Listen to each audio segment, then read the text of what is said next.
ពីរបៀបខ្លះពីកាមេរ៉ា EZV របស់ពួកយើងអញ្ចឹងដំបូងឡើយដើម្បីយើងការភ្ជាប់ទៅលើកាមេរ៉ា EZV នេះយើងត្រូវតែបើកទៅលើកម្មវិធី EZV របស់ពួកយើងហើយយើងយកធ្វើការទៅលើចុចទៅលើ add ទៅលើ device បន្ទាប់មកយើងសេលេক্টទៅលើពាក្យកាមេរ៉ាអញ្ចឹងបន្ទាប់មកគឺបងប្អូនត្រូវតែ scan QR code នៅខាងក្រោយកាមេរ៉ាអ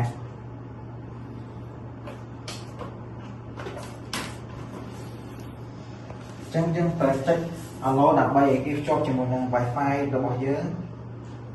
ប៉ុន្តែបញ្ហានេះគឺយើងបញ្ហាទៅលើការជាប់ account របស់អ្នកចាស់អញ្ចឹងដើម្បីដោះស្រាយបញ្ហានេះបានគឺយើងត្រូវតែចុច apply for unban អញ្ចឹងយើងត្រូវតែ click មួយមករួចយើងត្រូវតែ scan QR code នៅខាងក្រោយកាមេរ៉ានឹងម្ដងទៀត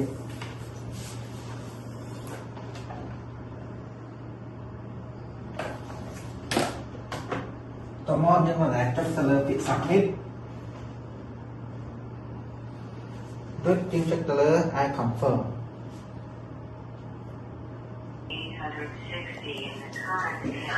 ចឹងមកដល់តាមនេះគឺយើងអានបាន successful អញ្ចឹងគឺថាយើងបានបដិ account ចាស់បានជោគជ័យអញ្ចឹងចុចទៅលើ react device យើងរួចយើង tick ទៅលើ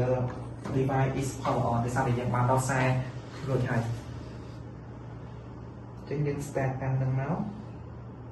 គឺយើងកាន់ដំបូងមកកាន់ដំបូងកាន់រូបចោល let's go អញ្ចឹងគឺយើងភ្ជាប់ចាប់ទៅលើ Wi-Fi របស់យើងចំណុចនេះយើងត្រូវតែបញ្ចូលទៅលើ password ទៅលើ Wi-Fi របស់យើងចុច next តោះទៅលើកាមេរ៉ារបស់យើង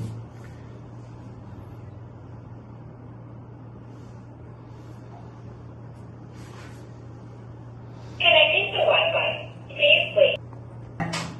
ញ្ចឹងចំពោះបញ្ហាទៅលើការអាន account របស់យើងគឺមានតែប៉ុណ្្នឹង